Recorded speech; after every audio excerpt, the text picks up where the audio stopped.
Anne Holmes, la nouvelle directrice de France Télévisions s'est confiée dans les colonnes du Parisien ce samedi 3 décembre 2022.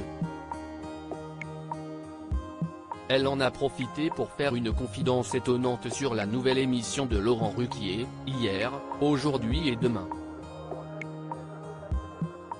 2022 n'aura pas été un bon cru télévisuel pour Laurent Ruquier.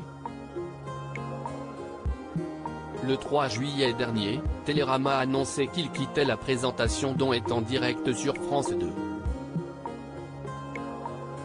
Il faisait donc ses adieux à cette case emblématique, celle du samedi soir en deuxième partie de soirée, qu'il a occupée pendant plus de 16 ans à travers divers programmes comme On n'est pas couché, ou encore On est presque en direct durant la crise sanitaire du Covid-19.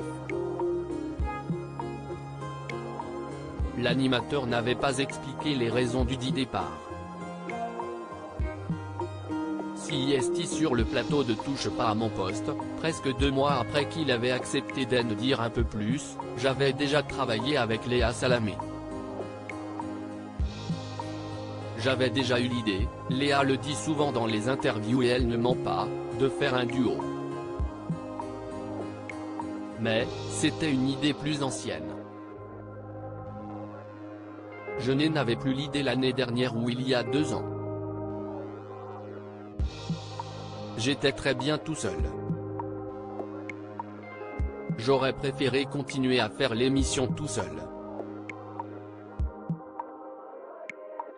Mais comme j'avais émis cette idée à l'époque d'On n'est pas couché quand Léa était encore avec moi, j'ai accepté. J'ai essayé. Cela ne m'a qu'à moitié plu.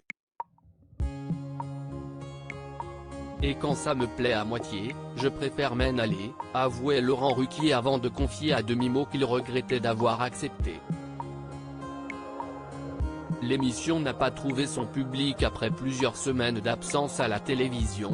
Laurent Ruquier faisait son grand retour mardi 15 novembre 2022 avec un tout nouveau programme hier, aujourd'hui, demain, un talk show dans lequel il abordait de nombreux sujets de société sous un angle du passé.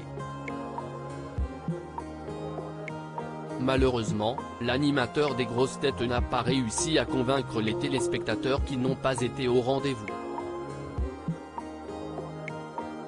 Preuve de cet échec, Anne Holmes, la nouvelle directrice des programmes de France Télévisions a accordé une interview dans Le Parisien ce samedi 3 décembre 2022 et en a profité pour dévoiler le « triste » sort du programme. L'émission n'a pas trouvé son public et ne devrait pas revenir à l'antenne. La promesse était sans doute insuffisamment claire pour le téléspectateur. Laurent Ruquier planche déjà sur un autre format, mais je ne peux pas vous en dire plus pour l'instant. Il s'agit du même projet que Tout nous fait chanter, dans lequel des humoristes interprètent des chansons liées à l'actualité, mais le concept a un peu évolué. Un nouveau rendez-vous qui trouvera son public ? L'avenir nous le dira.